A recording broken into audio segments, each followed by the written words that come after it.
Welcome to the Primitive Republic podcast, where we confront pressing issues shaping our nation's future.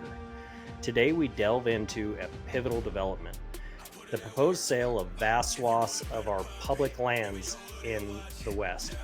Joining us is John from Public Land Advocate, here to unpack the implications of this amendment, which already passed the House, and what it means for American people. Let's explore the crossroads of policy, conservation, and public interest. But first, a word from our sponsors. This episode of the Primitive Republic podcast is brought to you by 6am Outdoors. Ultralight gear built to go the distance. Whether you're chasing bugles in the backcountry or grinding out miles on a solo trek, 6am keeps your pack light and your mind focused. And with a lifetime guarantee, you're not just saving weight, you're saving money. Rugged, reliable, and ready, gear up at 6amoutdoors.com. That's www.viamoutdoors.com. Remember, adventure begins at 6 a.m. Ready to level up your backcountry game? The Big Game Academy is where serious hunters go to get even deadlier. Sharpen or even begin your long-range skills education with distances over 1,000 yards. Learn to navigate without a GPS and master elk calling, game breakdown, gear selection, and much more from skilled professionals and military veterans. All under the wide open skies of the Kia Grande Ranch in Pagosa Springs, Colorado. 4 days, endless skills. Sign up at huntskills.com and get ready to hunt with purpose. This episode is also brought to you by Invader Concepts, the Montana-made holster company that don't mess around. Built by hand, battle-tested, and backed by a no BS lifetime guarantee. These rigs are purpose-built for backcountry hunters and everyday carriers alike. I trust their Recon chest rig on every wilderness trip. And their Outlaw and Standard in the waist belt and out of the waist belt holsters keep me locked and loaded day to day. Quiet Ride Tech means all-day comfort, no clatter. These are the last holsters that you will ever need to buy. Head over to Invader Concepts and use promo code TPR to knock 10% off of your order. All right, John, thank you for coming on. Probably unlikely frenemies after what happened on social, but I think it was all really kind of a misunderstanding and bad timing. But anyway, I don't know how to say your last name. I don't want to butcher it. You want to go ahead and give your name and everything, a little bit of a background and stuff like that? Sure. My name is John Mikolajcik. I run the Public Land Advocate Instagram page, YouTube channel.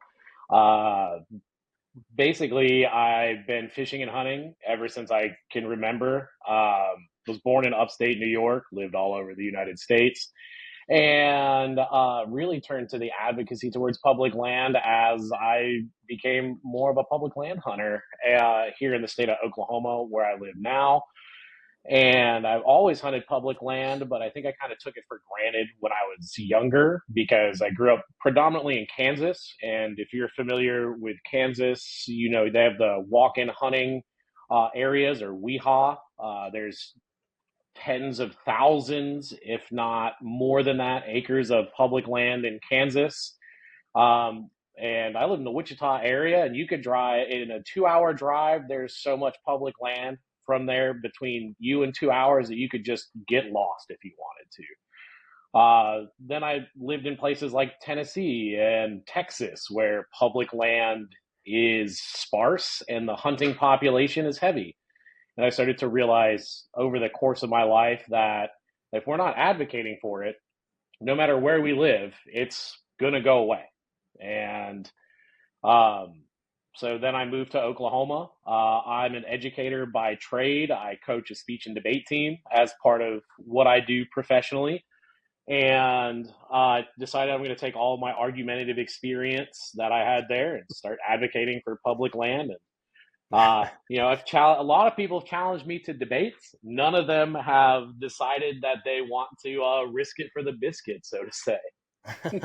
Well, I mean, you're in the right field for it because we have a lot of damn debates with the outdoors, and it seems like more and more lately. Maybe I just wasn't aware of it, when I was younger and stuff like that. But, um, this seems like it's becoming more and more of an issue, like that old saying, the, the pen is mightier than the sword, and lawyers seem to run the world. And, they're just finding new and creative ways to fuck up everything, you know? I would agree, and I'll say this: I'm 37, um, and I was connected to information because of speech and debate, and I've debated thousands of different topics as a competitor and then as a coach, uh, more than that. And I feel like, man, the past 5 years, like just it's 2019, that would be 6 years to now, I've really seen this start to be talked about more. And I was like, I can't remember when I was younger ever having to think about the public land debate and how public land is structured. For the longest time, it was just something that, like you said, we never heard about. And now Yeah. it's everywhere. Well, and like you said, I took it for granted. I know I took it for granted when I was a kid. We just go out and we're gone, millions of acres. Um, Hmm. you know, I remember riding my bike after school just to go out and go hunting, and I never worried about anything like, oh, where am I going to hunt and all that kind of stuff. It was just available to me. And, you know, it wasn't until I was, and actually even after the military, when I came back home, that it really kind of hit home for me. And then I was like, oh shit, it's not something that's guaranteed to us. It's not a, and I hate to say it this way, but even a constitutional amendment is not guaranteed to you. Your Bill of Rights, Hmm. it seems like even anymore, is not guaranteed to you anymore. And so it's not one of those things that it's just yours as a US citizen, or anything like that. So I damn sure took it for granted. And you know I never thought, just based on the history, as a hunter, that I would agree with the Sierra Club. But they came out with a statement on this whole bill that we're going to talk about, with Nevada and Utah selling off public Hmm. land, that I was like, did they just say hunt? Like, they're Yeah, advocating for hunters now? I was like, what I the heck? saw that. I saw that too. I was shocked. I was like, I always thought as a kid, when you grow up hunting and fishing and in the outdoor world, that you're going to side with the safari club, right? You're going to side SCI because you're like, well, I want to go to Africa. I want to go to Europe. I want to go to New Zealand. Look at all the pictures they post of that. And then now I'm like, they're real quiet on this issue. And the Sierra Club is like, nope, we have to have hunters' backs because they have our back. And Yeah, it's yeah. like, So okay. this is their actual quote. It says, if this proposal becomes law, thousands of acres that generations of Utahns have explored, hunted, treasured, and more would be sold off to the highest bidder. And I was Hmm. like, holy shit, they just said hunted. And I was like they're like the biggest advocate, it seems like, against hunting. But I'm like, wow, I never thought I would be on that side of the aisle. So Yeah, let's go ahead and get into it. Is sure. what what are we talking about here? We're talking about, an amendment was slipped in the dead of night, and Hmm. it was to sell off, uh, thousands and thousands of acres of public land in Utah and Nevada.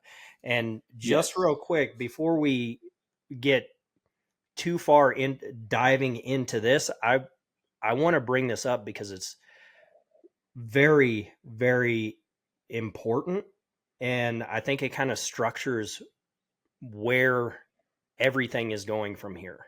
Hmm. So, um, Amodi, or whatever his name is, from Nevada, one of the guys that actually proposed this bill, he said that this bill may be the only way to get future land bills to move forward. He had to seize this opportunity, even if it meant he couldn't include special conservation or Nevada account. Mm-hmm. That tells you right there that these freaking vultures are 100% after public land, and they want to do this in the future. So, John, what is it that you've studied? Like I was up all night with their little amendment right here. Mm-hmm. What was it? What was your perspective of this amendment? And is it something that we really should be worried about, or are we just looking at it from the wrong lens? So when you and I talked on Instagram, and I saw the teaser post you made for this, and you talked about HR 2134, we were actually looking at two different bills. Oh, So the HR 2134 is a separate bill from the budget proposal amendment that you just talked about. okay. Because that bill is specifically aimed at Southern Nevada, whereas the budgetary amendment proposal that we're talking about was aimed for Southern Utah around St. George and then into Northern Nevada and Washoe Okay. County. So what really scared me, and I didn't put this together until last night, probably close to the time I was going to go to bed, is I was like, there's two land bills that are out there to sell off our public lands, both of them with conflicting methodologies, where if the 2134 passes, then the budgetary committee proposal passes, it would overwrite everything from 2134. Or, right, and this is a big or, it would go to court. And we would have to rely either on a U.S. district court or the Supreme Court to rule how the land is supposed to be sold, how it's supposed to be treated, who has access to it. And I think with the amendment as well, just the fact that not a lot of it is spelled out for us is also terrifying. Like, I think you and I talked about the Environmental Protection Act, where they can just pay to get past the Environmental Protection Yeah. Act. Yeah. Is And for those who aren't familiar, it's NEPA. And if you're one of my listeners, if you just listened to the last podcast with Josh Wambolt, he brought up NEPA in regards to Colorado and the reintroduction of wolves. Well, now NEPA is being used in a completely different way. So, but still for their own gain. So go ahead. yeah. I just kind of wanted to toss that in there. No, and yeah, I like that we talked about that on Instagram as well. So there's a couple of ways states can get around NEPA. One, like we saw in Colorado, where they just put we're going to apply for this exemption in the bill, and if you vote for the bill, you're okay with the exemption being applied for. This completely turns that process on its head, where if you pay as a company 125% or $6 million, I believe is the number that was quoted in several news articles, you get put to the front of the line. You only have to go through a 6-month examination of the land instead of a full year. And the scariest part, and I brought this up to you, is that it indemnifies the companies from certain lawsuits that could take place through the judiciary. And the big issue with when companies go to public lands and drill is runoffs, leaks affecting a rancher, farmer, other public land. And this amendment makes it so that if you're a rancher, you're a farmer, or you're a concerned group of public citizens, going after them for damages is now much harder. Yeah. And it's super vague, which is to me scary. Like, Now we're relying on appointed judges in district courts or Supreme Court to figure out how we're going to handle that. And as I've said on my channel a lot, I'd rather be the one driving than risking it at the ballot box or for somebody else that I don't know. 100%. You know, I I want to stay away from the party politics for the most part. Mm-hmm. Just personally, that's just my nature. For personally, I'm generally more of a centrist.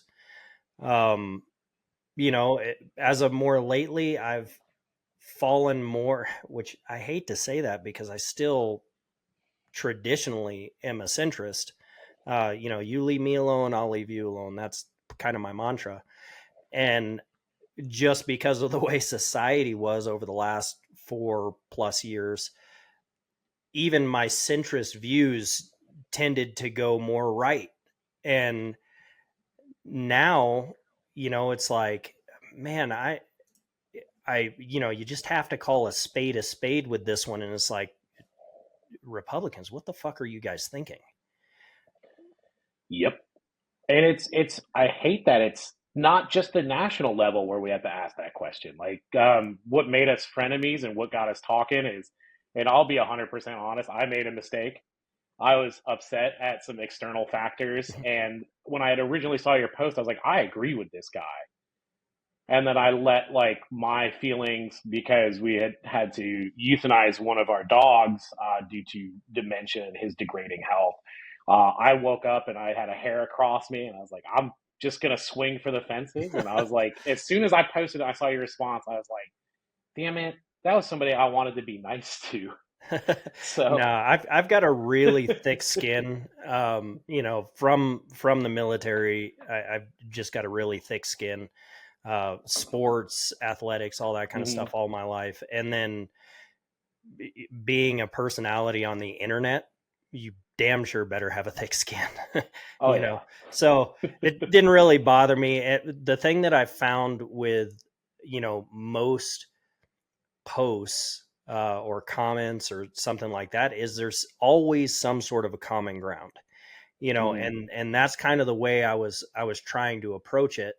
And I guess I did let my emotions get through there a little bit, um, as well. But I was like, we're, honestly, we're kind of on the same side of the aisle on probably most of this. Maybe he doesn't agree with exactly how I came across with it. Maybe he thinks that I should have been like, no, screw you guys, but I was trying to be as broad as possible, because if Mm. I am broad with it and then I get comments in, then I could create these Socratic arguments and maybe I could shift minds, and Yeah. I do the same thing on a whole host of different issues. And ultimately it's gotten to the point where I've been able to transition some non-hunters into hunting, um, or at least have more of an understanding of why we hunt and stuff like that,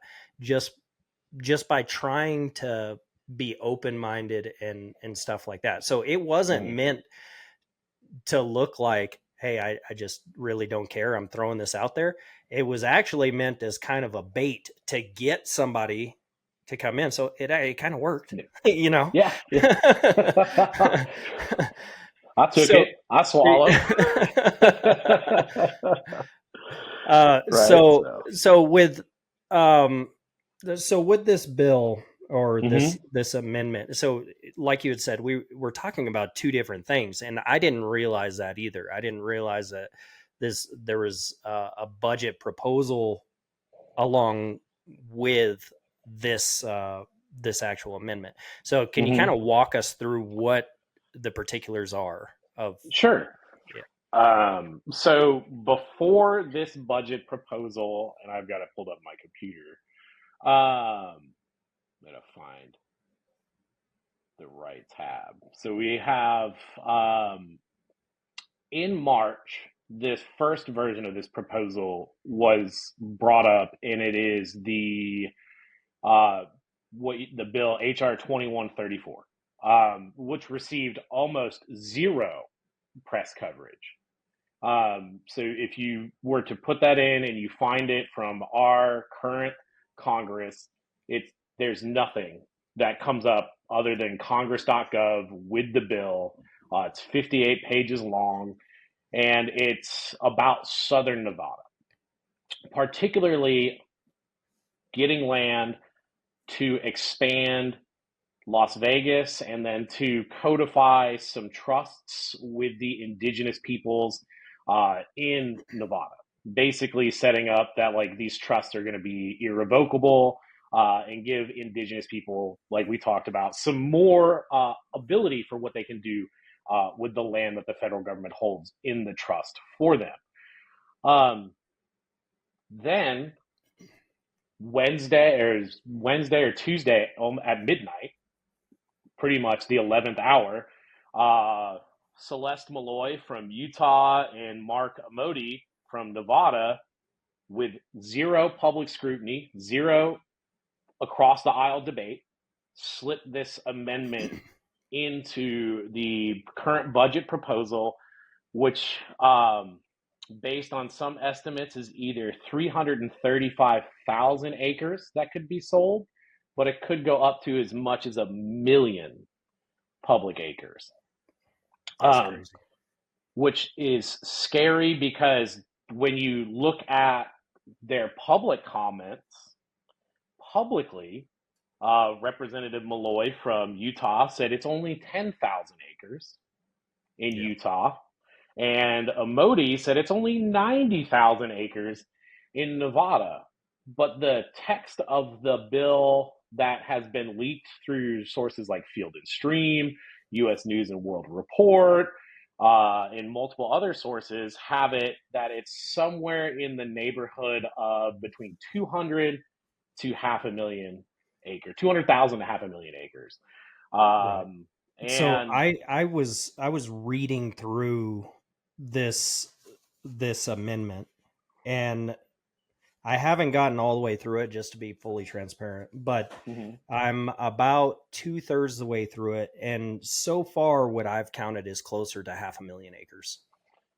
And that's the number that I believe is more true, is the 500,000 acres compared to the supposed like like when I first saw the news after you brought it up to me, it said 230,000 acres.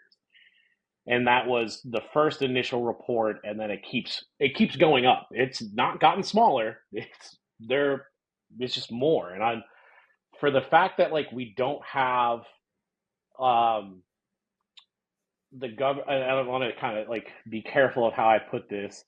The fact that they did this without taking public comment, that they're doing it in a way that almost seems, well, it doesn't Shady. almost seem, it is very underhanded.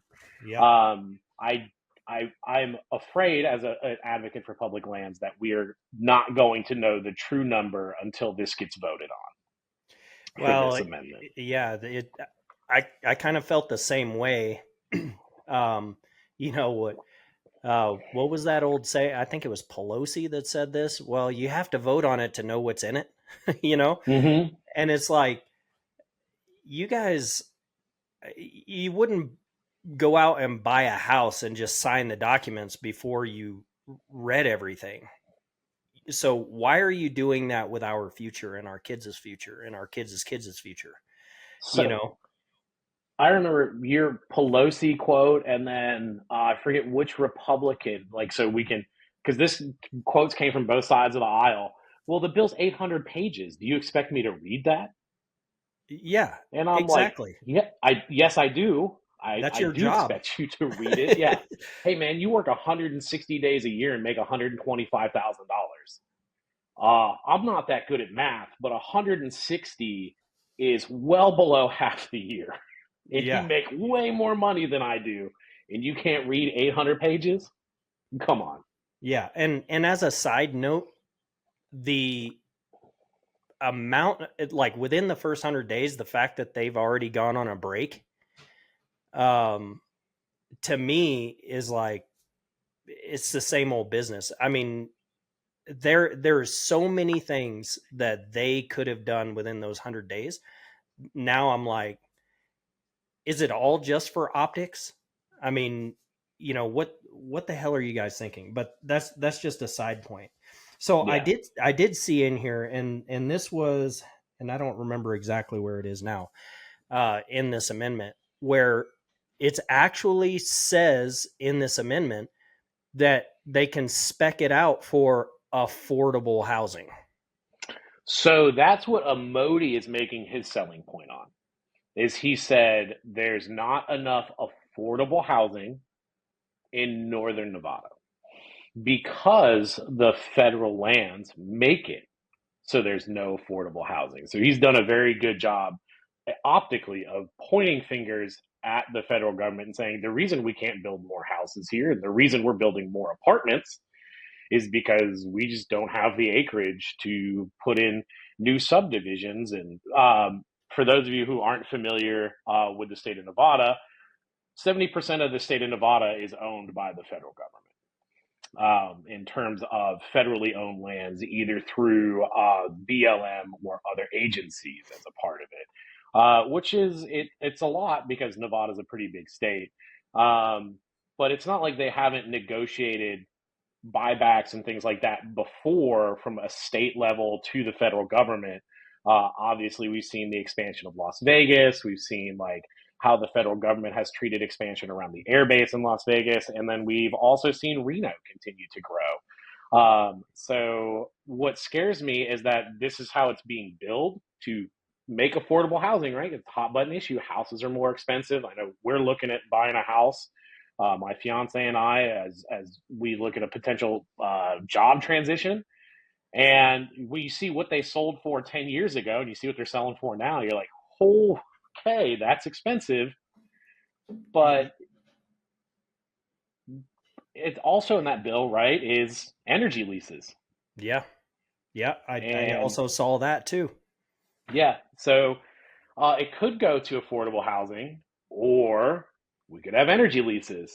And there's nothing that I've seen in 2134 or the amendment that would specify which way it goes, other Or, than it's up to the sale. well, and it wasn't just energy leases, it was also the opportunity for mineral leases, Hmm. geothermal, which, as far as I know, in the United States, we don't do a whole lot of geothermal. Um, from my understanding, I could be completely wrong. And if somebody does know more about this than I do, please correct me. But it leaves that, it paints a really broad brush so that they could do whatever the hell they want to do with it. And, Hmm.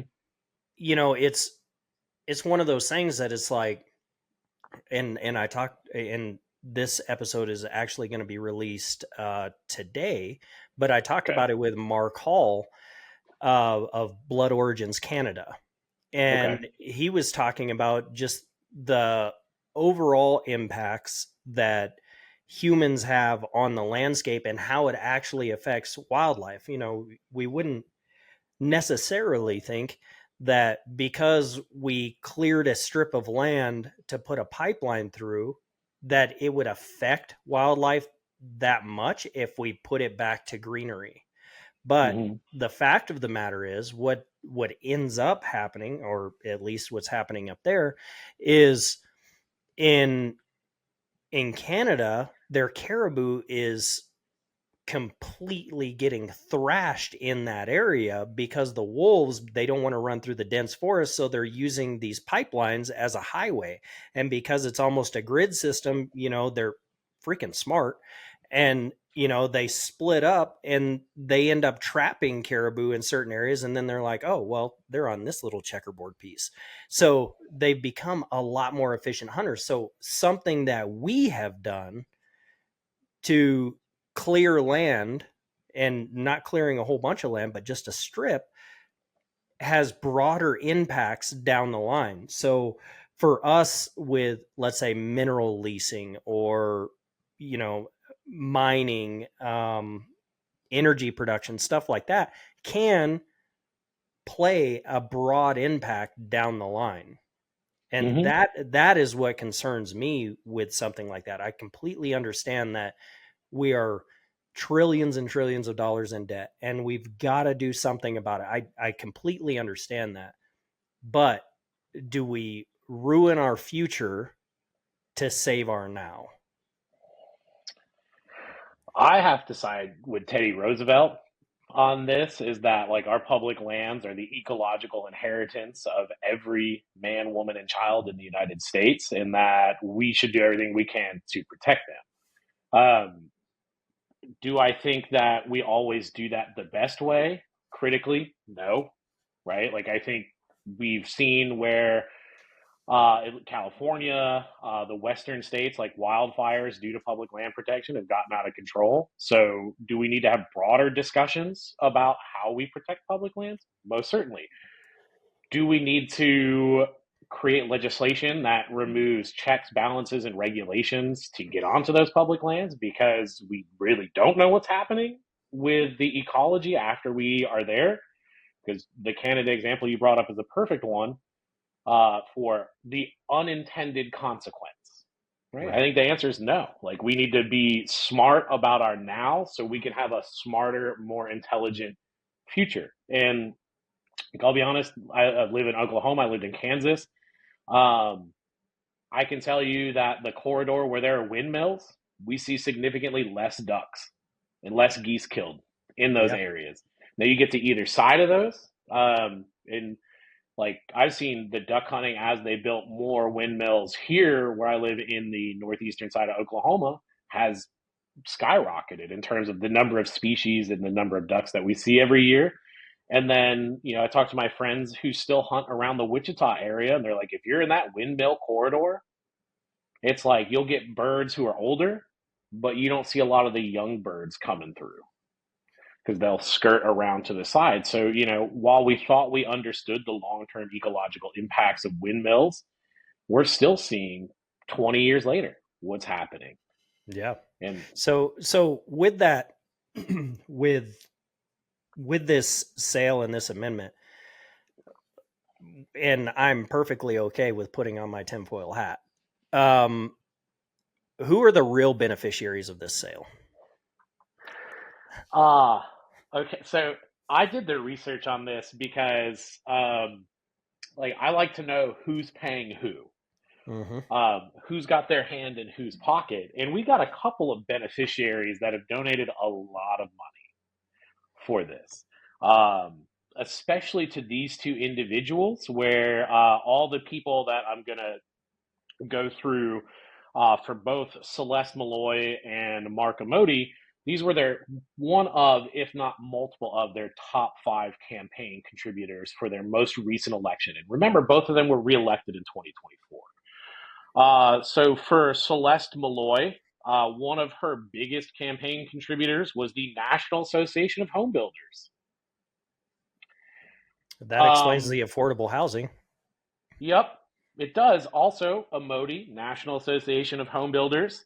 Amodei, unlike Malloy, was also backed by the National Association of Realtors. Hmm. So the home builders was number 3, realtors for him was number 5. Uh, Largest private donation for Amodei came from the Morello Group, which is construction and law advocates. So, like, they specialize in construction contracts and managing and moving construction equipment for building sites. I do think this is an important thing to talk about because if you want to talk about putting our tinfoil hats on, we do need to mention that Malloy from Utah is married into the Bundy family. Okay, so we're not talking about Ted Bundy, the dude that Yeah. went and ate people. We're Nope. go ahead and explain the Bundy situation. This made national news, Oh. and the 2A advocates, well, a lot of 2A advocates cite this as government tyranny, and they're like, "Oh, you know, because of being able to have weapons, they were able to ward off a federal agency." Mm-hmm. So So go ahead and explain this. Oh man, so there's some deep federal government lore that we need to get into to start this. Cliven Bundy is a rancher. He's a cattle rancher in northern Nevada. He also has leased land in Utah from the BLM. Bundy was inspired in his anti-government stance by Ruby Ridge in Waco. We have to bring those two things up because these two incidences and the failure that the federal government had in handling them led to the approach they took in 2014, where under Clinton's administration, they basically said, we're not going to militarily or law enforcement, like physical force, we're not going to fight, is the term that was used, these right wing extremist groups. Because let's face it, at their time, that track record was 0-2, Yeah. and we had just had the Oklahoma City bombing, which was inspired by both of those.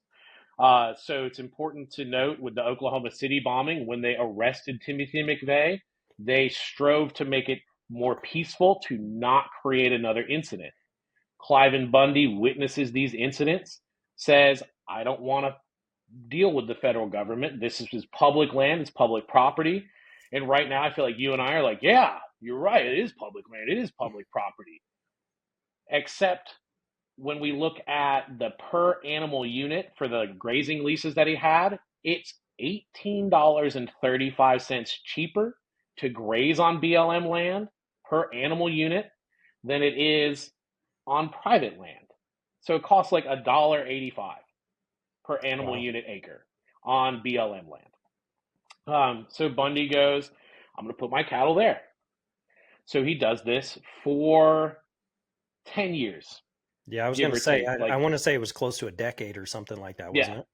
So he didn't pay anything for a decade.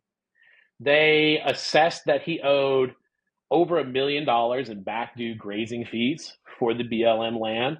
And then they said, okay, we're going to give you three options.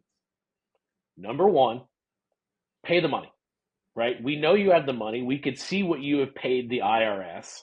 We're not going to take your money, but please pay us the money. That's the easiest option. Number two, take your cattle off if you're not going to pay, right? Bring it back to your ranch, round up your cattle, get rid of them, right? And then we'll Yep. figure out the money thing later. Or third, we're going to come, if you reject the first two, round up those cattle and either shoot them from the air or round up as many as we can and sell them. And then the proceeds from the sale will pay down your back due BLM land. Well, Bundy and his family put the call out to pro 2A supporters in the anti-government crowd, and they showed up. And I have this pulled up on my computer because I really thought that this was such an um, interesting issue that they had to go through. Is that they had the what is known as the Bundy standoff or Bunkerville standoff. So it happened in 2014 where federal agents showed up to round up the cattle and people flocked to it to protest the government. They had a multi-day armed standoff that took place. And to clarify, it was over actually 21 years Oh, Clive geez. and Bundy didn't pay taxes on that.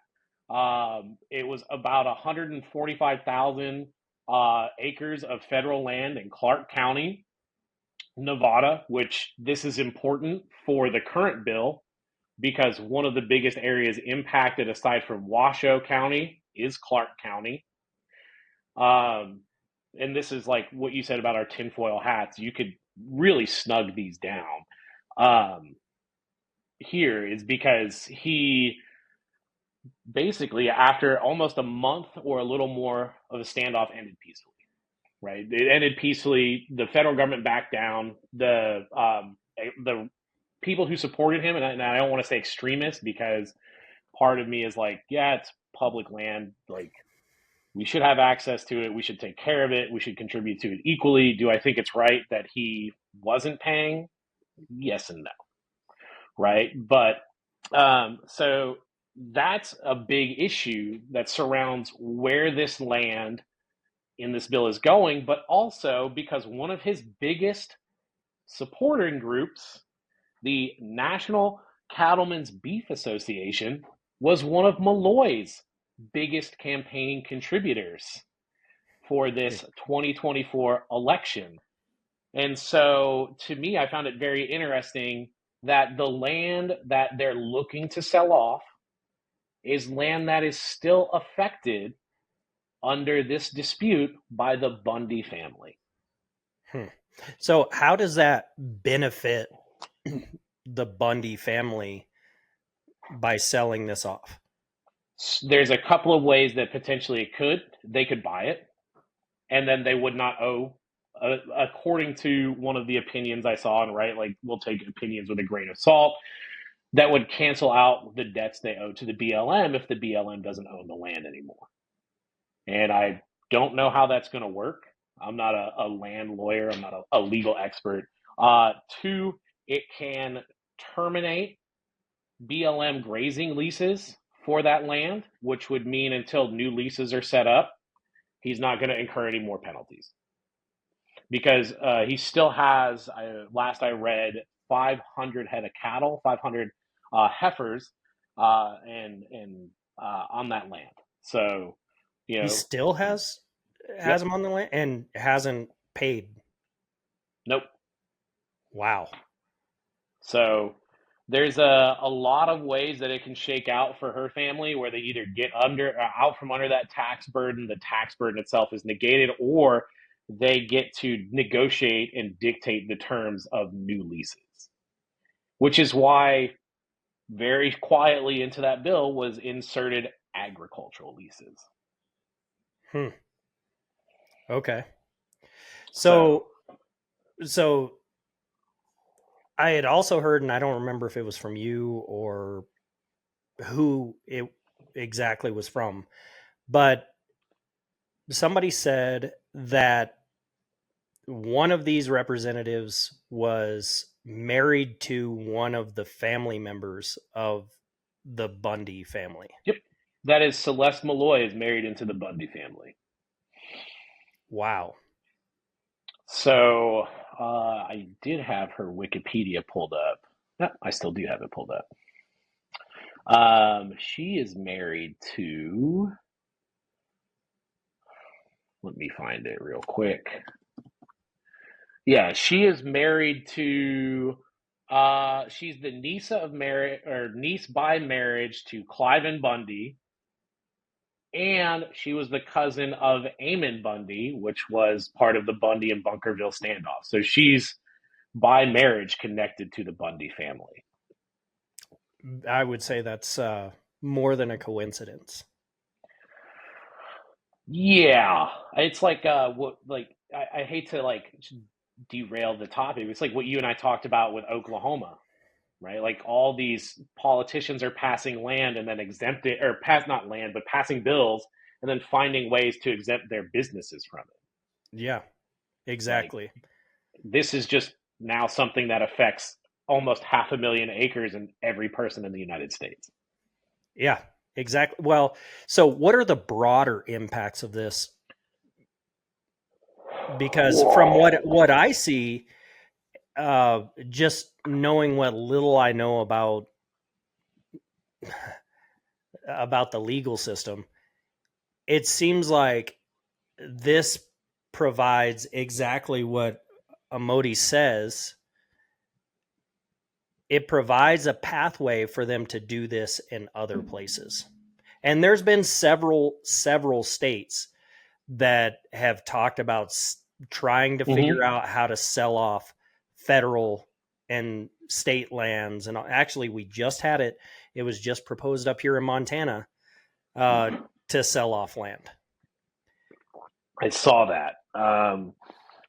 So if we go back and we look at this in the current congressional and senatorial term, Mike Lee from Utah has been the biggest advocate of this.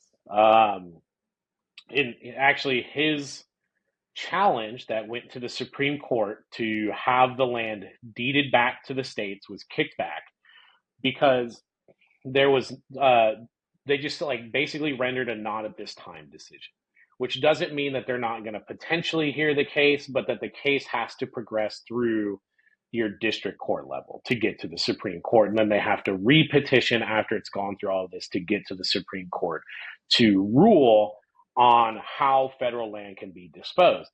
There's a couple of current pieces of legislation that are incredibly important that set precedents right now for our federal land. And some of those pieces of legislation that we have, I'm going to pull those up because I did a bunch of research all over my phone and a few other places, so this was out of the House Committee of Natural Resources. We have the Federal Land Transaction Facilitation Act in the United States. And that act clearly sets up what steps the federal government has to go through to sell land. Typically, these land sales are usually, right, and I'll put usually in quotations because that's the word the author who wrote about it used, federal to state transfers. Okay. This would be the first time in federal government history where the federal government could sell land to entities that are not the state, which would gut and remove all of the protections of the Federal Land Transaction Facilitation Act, meaning that now we don't have to sell primarily to states. We could sell to any individual as long as it's voted on by Congress and approved by the Senate. So those are the only two protections of the current methodology of selling public land by the federal government that would be kept in place. Who it gets sold to, who it gets leased to, who buys it is a huge point of contention because in Nevada right now, according to the Nevada's Fox News 11 out of Reno, the biggest reason, one of the biggest reasons people don't support this legislation is because the states will, for the first time, won't see any money from this. So the sale will go directly to the federal government coffers, which circumvents the Federal Land Transaction Act as well, because usually it's meant to create some equality between land the federal government owns and then land the state wants to buy. So it would overturn, or maybe not overturn, but set a different procedural precedent that this is going to be a little different. So maybe I'm looking at it the wrong way. And maybe there's just something I'm not seeing. But if it's federal land, why is it that the state should benefit from it? So that goes back to the federal that act, the Federal Land Transaction Facilitation Act. Is usually we've sold the land back to the state, allowed the state to then go, we're going to sell the land this way. So basically double selling it. Yeah. Yeah. Right? So usually you have to make the state the middleman. Mm-hmm. So the state becomes the middleman. So I sell it to you, and then you turn around and you sell it, so you're able to make a little bit off of it as well. Yeah. So basically the state wants its piece. Here's I could understand both sides of that, right? Because I'm sure that the state has implemented resources that help manage the federal lands in some form or facet, right? So in one way, I would think that they would be upset because they're not recouping whatever investment that they've made in that, right? Or whatever money they've spent. On the other side of that, part of me is like, fuck you guys, because it's federal land. So the federal government should benefit the most off of this. And I want to use that very lightly because the federal government has wasted so much of our freaking money. But now we're in a situation that because of who we have voted for, it's on all of us. We have voted for people who do not manage our money well. And so with that, it is on all of us. But at the same time, we are consistently voting for people who do not manage our money well. So, it's kind of one of those things. It's like damned if you do, damned if you don't. And then on the heels of all of this, if you look at the track record that Nevada has for corruption and what they did with all of their state land, that is also something that's like, these motherfuckers are shady. So I told you I grew up in New York. I was born upstate New York. I was born near Saratoga, and everybody in New York knows a wise guy. I don't want to say everybody, but like if you're around anything that there's gambling, there's a wise guy. I had a wise guy somewhere in my family tree. I'm not going to name names, but right, everybody knows somebody, and that is always the idea. Is you make it in New York, you go to Atlantic City, you make it in Atlantic City, you go to Vegas, right? Yep. That was for the longest time. That's the pipeline. And I remember a bunch of old timers talking about that. You made it when you get sent to Vegas, right? Because you're out there where the real money is, and you're turning the money fake, or you're turning your fake money, your money you need to launder, into real money, right? The movie Casino, based on a true story. Yeah. The Godfather, and there's a lot of things in The Godfather that are based on true stories and actually had real people's names implemented in there. And I know this, I want to be very, very careful about saying this because I haven't gotten permission yet to release Okay. this stuff, but I am working on an interview with a family member, distant family member, that was part of all of that, and setting up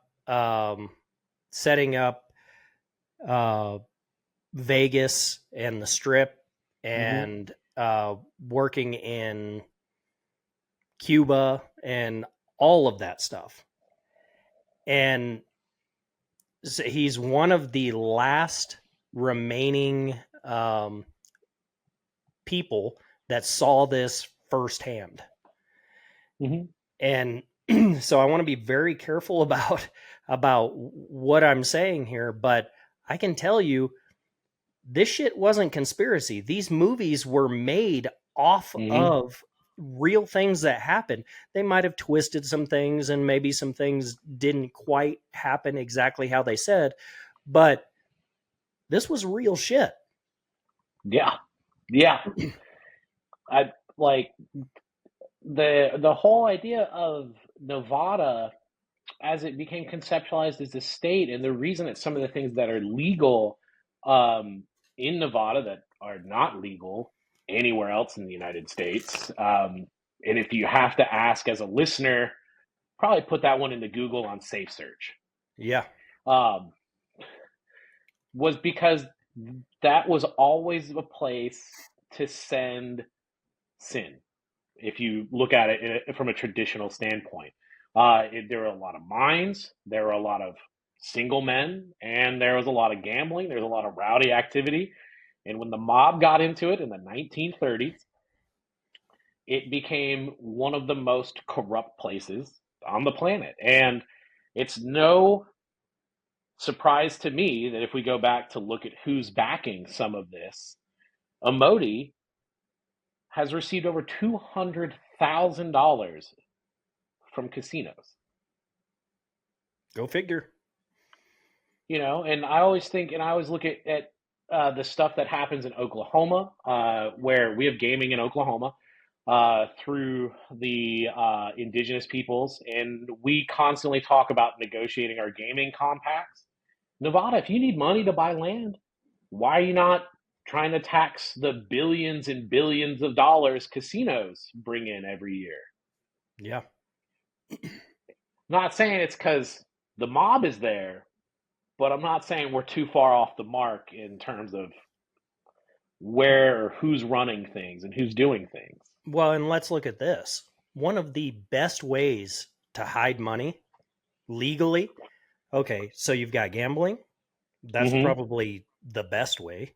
And then look at look at Ozark, even though it's somewhat fictitious, you know, kind of, puts light on that stuff, right?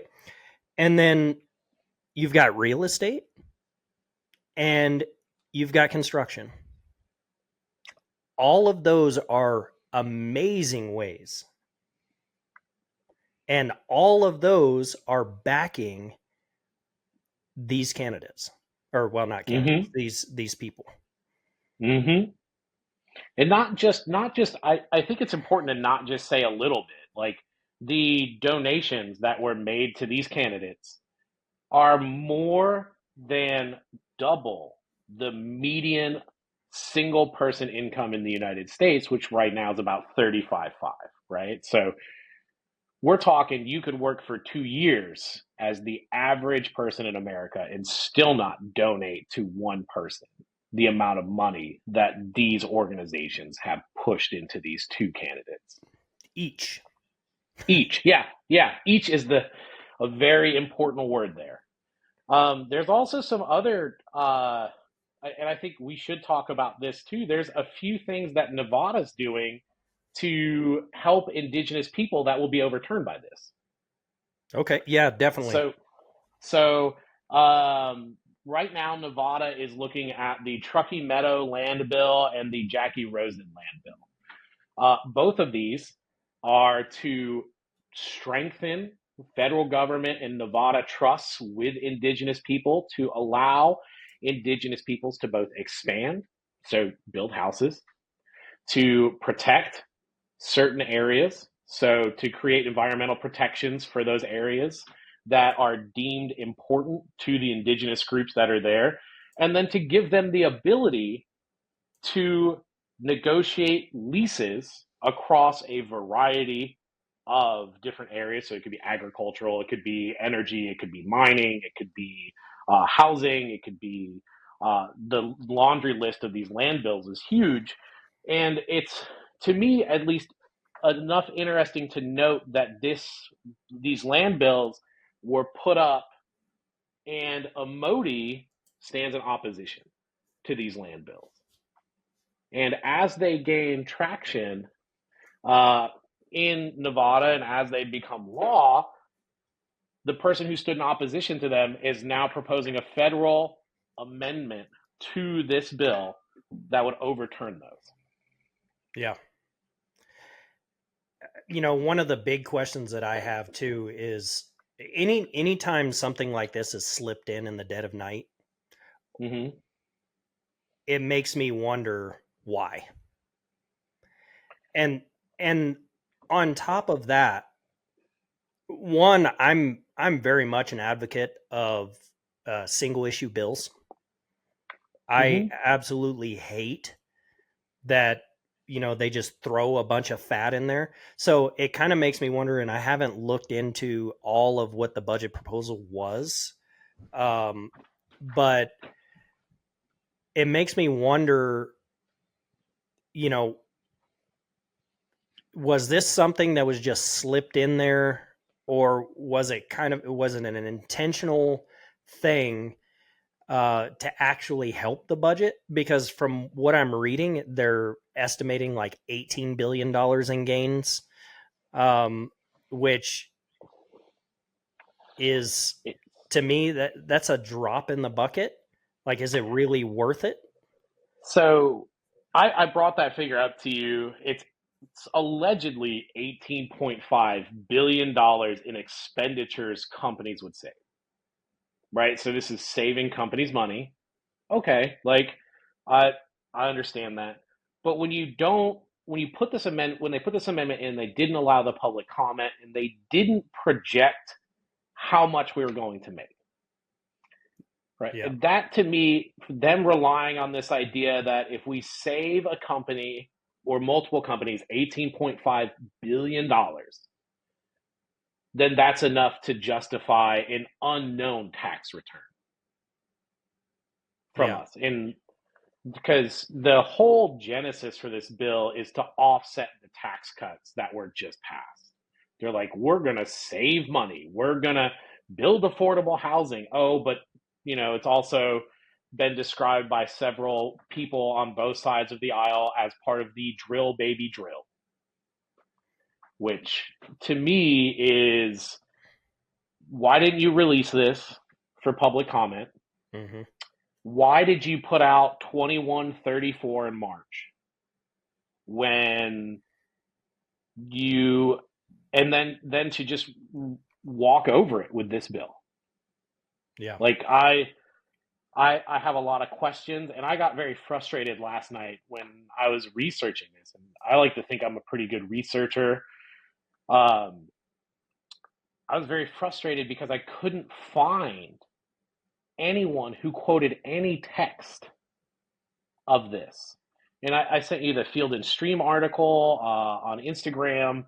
I've looked at numerous articles, and that's why I said the number keeps changing.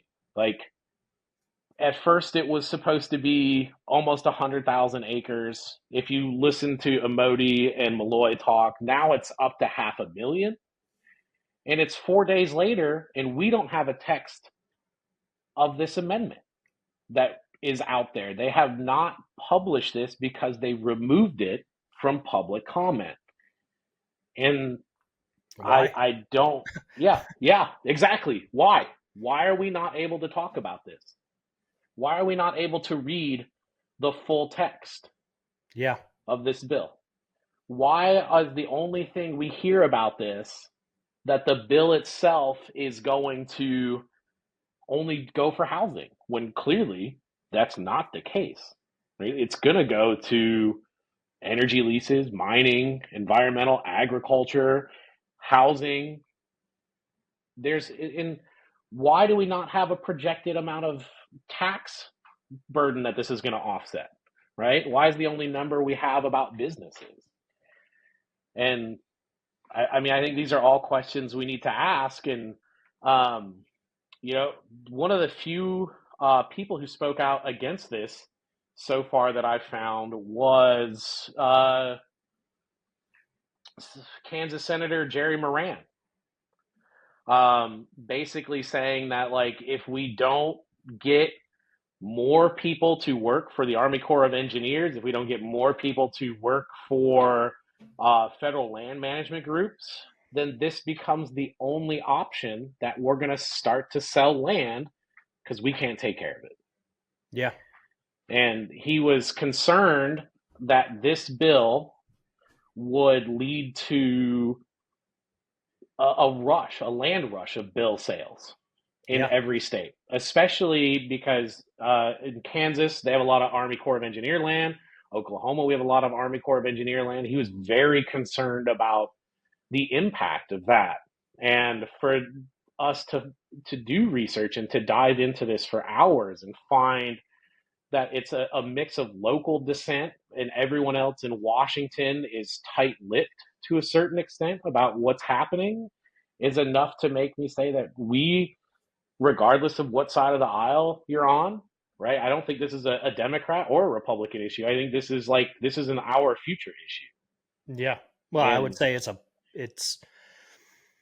our present, actually. Yeah. I mean, it's one of those things where it's like, you just can't trust these bastards.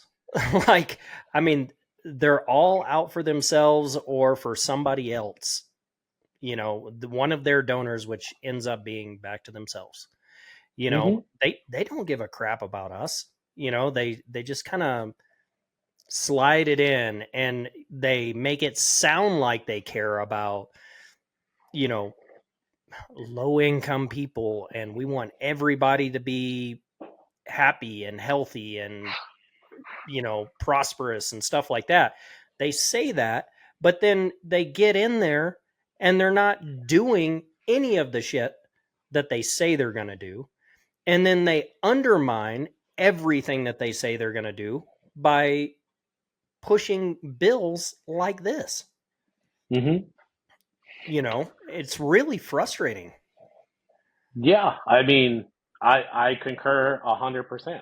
I'm frustrated. I think every day I wake up, like since January, I feel like every day I've woke up, there's been some new attack on public land by people who campaigned for things like pro 2A, pro hunting, Yeah. pro public land, pro like we're gonna go out and we're gonna live the American dream. And I grew up in a place where the American dream was to own your own property and shoot a big buck Yeah. because deer in New York State are not known to be monsters like they are in the Midwest and elsewhere.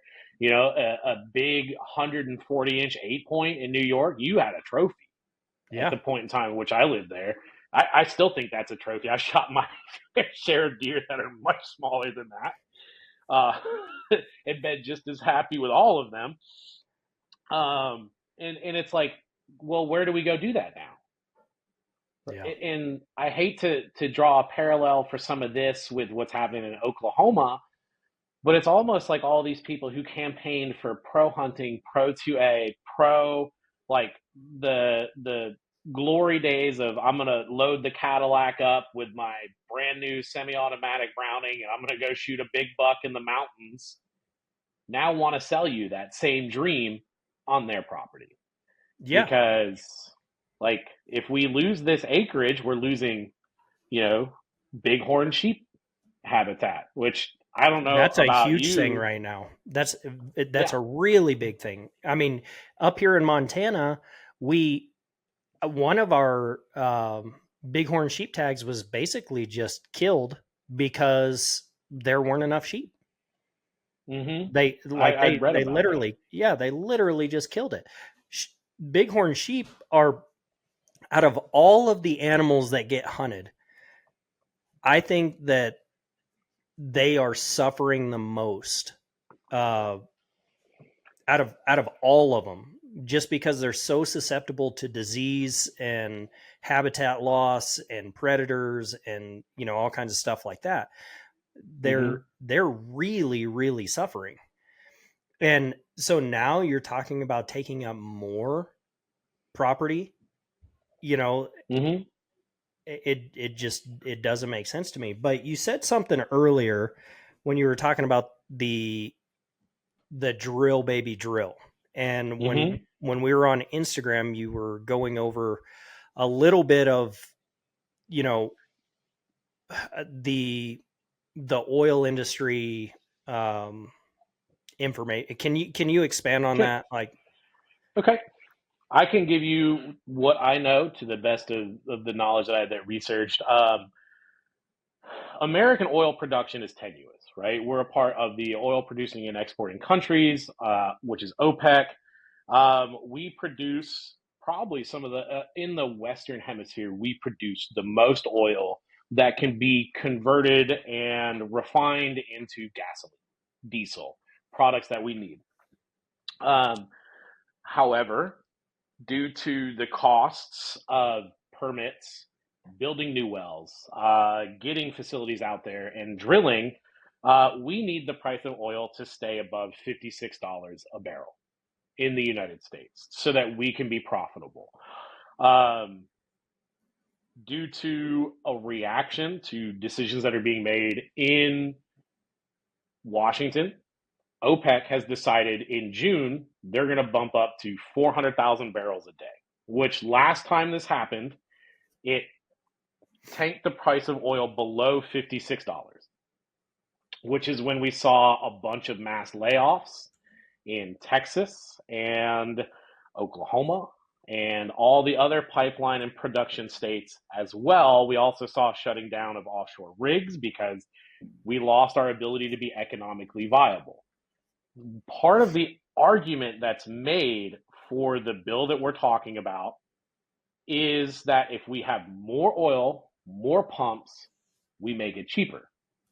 What the bill doesn't address as part of this idea that we're going to drill baby drill is we don't have the refineries And it still costs more for us to pump oil because we typically pay those individuals, we pay roughnecks more than any other country, right? Roughnecks, one of the few jobs you can do without a high school diploma and make close to 6 figures a year. You can work your ass off, it's going to suck, but And you it's can do it. dangerous. Yeah, it's real dangerous, but you can do it. And we're not paying those people that much money because, right, because everyone wants to do it. It's because it's hard to get people out there to do that. If you look at the places in the United States that cost the most to rent, it's all revolve around the oil fields. Like Mm-hmm. Midland and Odessa, Texas, it's just as much as a one-bedroom apartment in LA to go rent one because there's so much money that's involved in it. And yeah, if we make costs cheaper, that makes it easier for companies to get in there, but it doesn't decrease our total expenditure price per barrel. And that's the big issue that we have is if we can't beat $56 a barrel, we lose our energy production capabilities. So no matter how much we can produce, if we cannot, as a country, become cheaper than $56 a barrel, we lose to international production, right? So Okay. this bill, through the streamlining of the NEPA that we talked about, is aiming to save companies money, but it doesn't address the myriad of other issues that we have to face. Like we could max out our refineries. I mean, I have a refinery on the other side of the Arkansas River from where I live now, right? They're working hard. You could add an extra shift, but if we don't have the places to refine it, doesn't matter how cheap we get it or how cheap we make it, or how many wells and drills and everything else we have on public land, we're still losing to the fact that sometimes it's cheaper to go somewhere else. Right. Yeah. And I want people to be employed. I had friends in the pipeline when I was teaching in Texas that when we saw the big issues during Trump's first term as president with the pipeline in 2016, 2017, that it boomed back, right? 2018, right? We saw the oil fields coming back because we were able to stabilize prices. We got it above $56 a barrel. Yeah, we were paying closer to like $2.50 a gallon than we were in 16 and 17. And then we saw COVID where all of a sudden we stopped pumping, right? And it was great for like 3 months because we got gas for under $2. And now we're back to that set price of $56 a barrel with a bill to sell off public land for mineral production and mineral leases that just stops the government from inspecting and stops companies from being able to be sued. Yeah. Nothing else infrastructure wise to become more energy independent is being done as part of this amendment. And that's kind of what I was getting to you in the text message or in messages on Instagram is like, that's scary because yeah, how much of our ecology, like you said in Canada, the pipeline, right? How much of our ecology is at risk when we do all of this for a payoff that we can't guarantee? Right. Yeah. So is this thing a done deal? Like how do we stop this now? Or can So we? I I always I will a lot of people on Instagram call me like the forever hopeful optimist that we can do things. And I think if you can't be optimistic in some way, you like start to revert to like real um, polar ways to think about the federal government. And I'm not saying like we need to run out and all buy Komatsu D350 like skid steers or bulldozers or anything like that. Let's not go do that right now. But let's go get people like Jerry Moran, who is already on board to continue to campaign for this. Let's continue to make noise. I've already sent a couple emails to people in Oklahoma.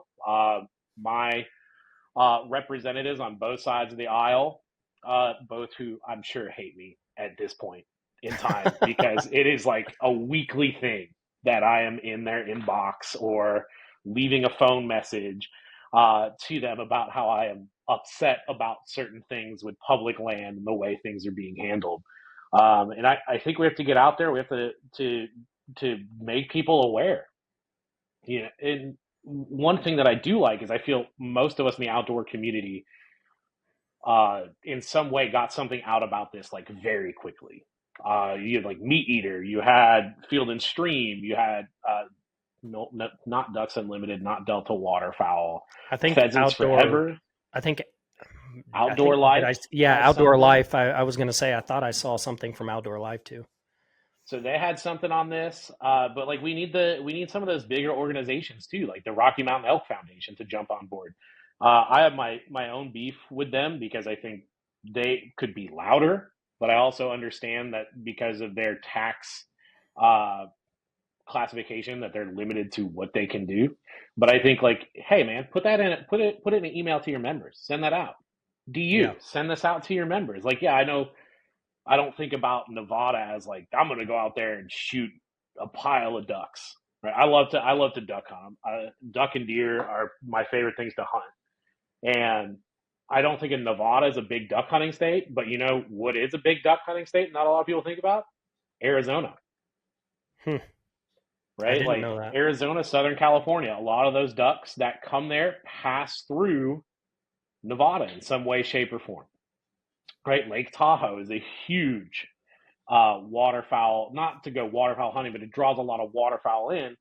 And these are all lands that are around this type of ecology that these groups like Delta Waterfowl, Ducks Unlimited, on both the federal and state levels, campaign for donations about. And I'd really like to see something come out from them. I know I messaged the Tulsa chapter of DU and a couple of chapters of Delta Waterfowl. I'm like, hey, we got to get people to like, this can't happen, right? Like we're losing stuff that we don't even know we're going to lose until it's It's gone. yeah. And Yeah. then we'll never get it back. And they were like, well, we'll see what we can do. And you know, I like to call out some people. I don't like to, you know, hammer on people who are in positions where they feel like they're trying to do the right thing. They're just limited by other things. But I do think like Ducks Unlimited, like man, how there's what several million members of DU. Imagine if like every one of them wrote a letter. Every Right. member of Pheasants Forever, Quail Forever, the National Wild Turkey Foundation, like Nevada, big place to go hunt turkeys. Y'all are making that way harder now. One of the Yeah. few places you can still walk in and buy an OTC tag as an out of stater is Nevada. Well, and to kind of bring that full circle, um, I think John Stallone, when he was on my podcast, he said it best. You know, why should somebody in Florida or Texas, South Carolina, New York, why should they care about what's going on in Nevada and Utah? Because this is further reaching, because it is one of those things, it's a domino effect where if this is able to go through, now it could affect your state. It could affect how they manage wildlife, how they could affect public lands, how, and it just becomes a trickle effect where the one state sees this, oh, well, hey, that just gave me an idea. Now it hits home. Not to Mm-hmm. mention how many people, and we'll kind of use the Africa comparison, right? Where the amount of dollars that are brought in for wildlife through Pittman Robertson and these different organizations for out of state hunters to help wildlife in local areas, the amount of non-residents that go to Nevada for, let's say, bighorn sheep or let's say Utah for all kinds of different animals and stuff like that, that's a lot of money that could go towards wildlife and stuff like that. And if you start selling off the public lands in that area, that really affects the wildlife in that area. So why it should affect somebody who's in Florida, North Carolina, wherever around the United States, it's not just a Western issue. It's Mm-hmm. something that affects you down the road, you know? Yeah. Um, I think that you said that very beautifully. I was going to say, like, in New York, why should you be afraid? Mining. There's a Yep. ton of like mineral mining in the southern tier in the Adirondack Mountains. In when you want to hunt public land in New York, where do you go? The Adirondacks or the southern tier. So much public land that's like available to people from the city, people from upstate. If you want to go hunt in New York City, you're going to take a 3-hour train ride down into the like up to this, not down. It's actually up to the southern tier, right? If we sell off right this land for minerals, that's New York. That's Kansas. That's Oklahoma. That's Nebraska. That's North Dakota, South Dakota, New Mexico, Arizona. Yeah. I don't know about you. As a kid, I used to like to set up dominoes and like knock them over and see the designs I could make. Yeah. Well, this is the first domino, and there's 50 others Yeah. that are actually there's 48 because we have two states where this is going on, and these are the first two dominoes to fall. We've gutted uh, the federal land facilitation act with this if it passes. So now we've just made it so much easier for them to do the next step. Yeah. And that's something that I harp on my channel, like especially with this Oklahoma thing. Like people are like, why should I care? And I'm like, because one day I want to go out to where you live in Montana, and I want to hunt in Montana. I want to go to Utah. I had finally convinced my partner after because I had a couple joint repair surgeries and replacements through sports and life and I was like, I'm finally better. 2026, I'm going to Colorado. I'm going to do the over the counter archery tag. I'm And going to it's no see longer and there. I the thing that to me is like what happened is we said this, we came up with a plan a week to the day, almost to the hour later, I got the notification on my phone that they had changed it. And I was like, right? And I know I can apply. I've got friends out there who are like, hey, we'll work you through the application thing. We'll just like give you some like units to apply in where you can draw with like limited points. But it's still like, all of a sudden we're seeing these opportunities evaporate. Like when I was a kid, I wanted to go out to Montana and hunt bighorn sheep. Now Yeah. I could apply until I'm 75 as a non-resident. And maybe still not get it. Yeah, I could spend 100 grand between the age I am now till I can't walk anymore, Right. and still not get it. Right? Yeah. I always thought in Nevada the coolest thing to do, and like my parents almost moved to Nevada, and I was like, fingers crossed. Right? I'll apply. I will move out there for 6 months so I get residency to apply for a desert bighorn sheep tag once. Because 0.1% draw odds if you're an out of stater. So I could apply from now until I just will it to my family Yeah. in the future and Right. never get it. I just Yeah. want to go out there and be a part of it and sit there all day and look through a spotting scope to hope to see a sheep's butt. Yeah. Like that to me. But now 200,000 acres of their habitat is evaporating.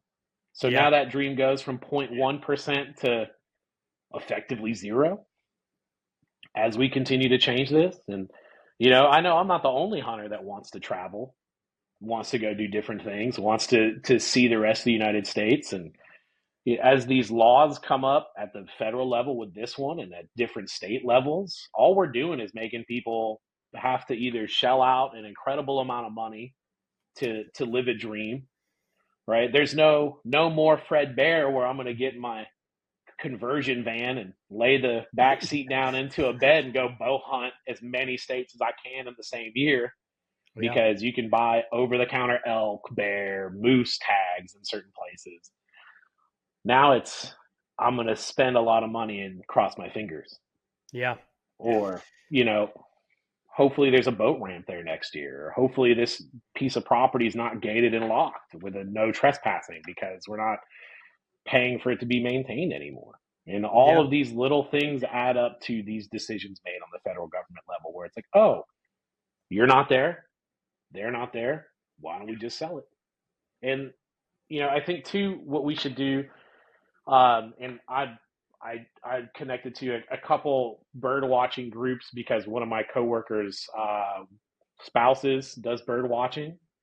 Is I get them to go out to all our wetland development units, and I'm like, I'll tell you that like as soon as the season closes, go out there. You're gonna see more waterfowl and birds than you've ever dreamed of.